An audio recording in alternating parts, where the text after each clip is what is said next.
ដើ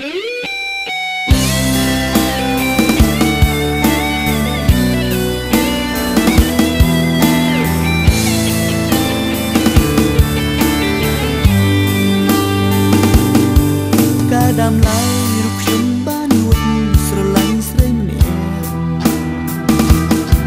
ហើយក៏ដឹងថាគេមានម្ចាស់ផ្សេងរួចទៅហើយក្តីស្នេហ៍នោះបានលាក់ទុកជាយូរមិនចង់ឲ្យនាងដឹងខ្លួនឡើយ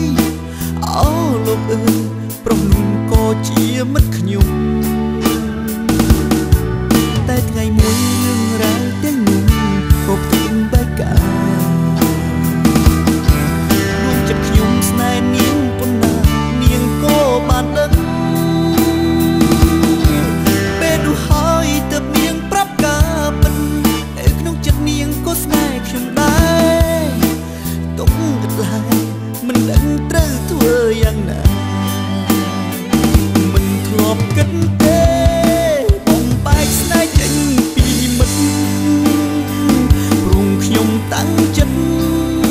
សុំត្រឹមលួចស្នេហ៍នារីជួយប្រាប់ខ្ញុំផងមិនចង់កុចឆ្កងមិនឯងក៏ស្នេហ៍ប្រែបែបនេះឬកម្មមកពីបបេចាលើរូបខ្ញុំហើយសុខំកាត់ចិត្តយប់ថ្ងៃកុំឲ្យជប់នឹង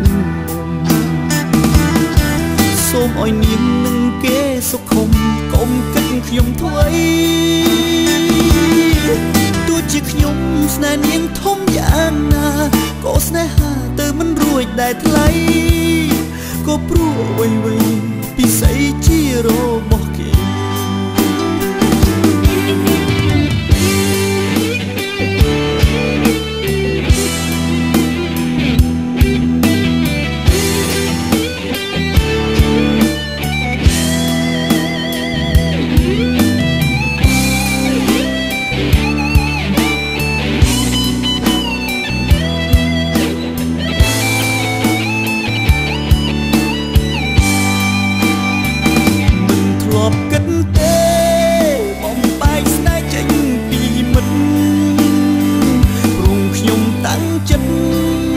សូមត្រឹមលួចស្នេហ៍នា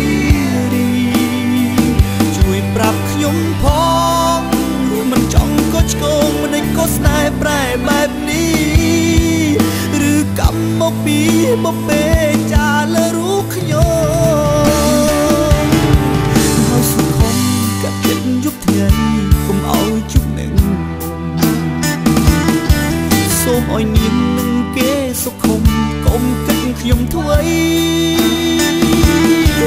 ទោះជាខ្ញុំស្នេហ៍នាងធំយ៉ាងណាក៏ស្នេហាទៅមិនរួចដែរថ្លៃក៏ព្រោះអ្វីៗពិសីជារបស់គេទឹកចិត្តតែក្តីសូមស្រីកុំបដូរពី